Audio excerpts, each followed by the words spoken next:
Campaigners in Kent calling for the removal of fixed odds betting terminals from high street shops say they're angry that a review of the machines has been dropped by the government. They're said to be so addictive that they've been dubbed the crack cocaine of gambling. Medway has a greater concentration of the terminals than almost anywhere in the country. Mark Sanders reports.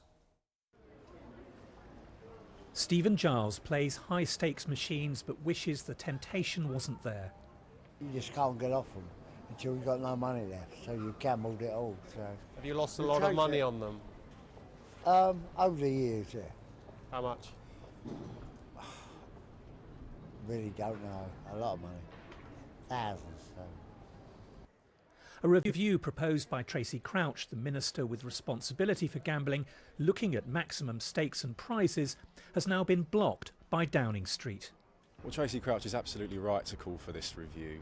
And she's got the support of not just her Conservative backbenchers, but 97 local authorities, including Medway, who all want to see the stakes reduced on these machines. Gamblers can bet £100 on a 20-second spin. The campaign for fairer gambling claims £38 million was spent on fixed odds terminals in Kent in a year and £29 million in Sussex. Mixed views in Chatham on how problematic they are. I've seen people have winning 2,000 and then all of a sudden within 10 minutes it's all gone, quarter of an hour, it's all gone and they're hitting the machine. You know, I can sort of rein myself in, you know, when I realise I'm not paying up, then I'll, take a step back. The Association of British Bookmakers says it's committed to ensuring responsible gambling, allowing customers to bet safely and helping those who get into difficulties. The government says a different review is already underway into recent changes to fixed odds terminals, where anyone wanting to place a stake above £50 without an account has to speak to a member of staff, but it's still facing calls for action. The council have written on a cross-party basis to Tracey Crouch, saying actually we recognise that there has been that positive move with the changes nationally, and we want to see that increased further.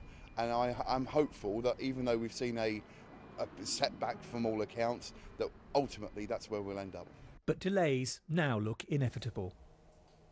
Oh, well, Mark Sanders is in Chatham for us now. Mark, Tracey Crouch is the local MP as well as being the minister responsible for gambling. What's she had to say today?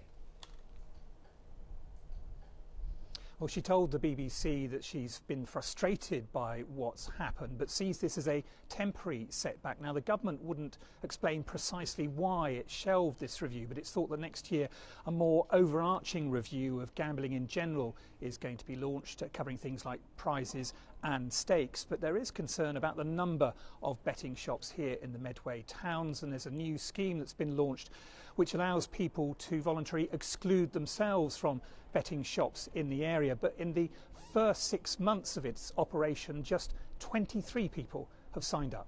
OK, Mark, thank you.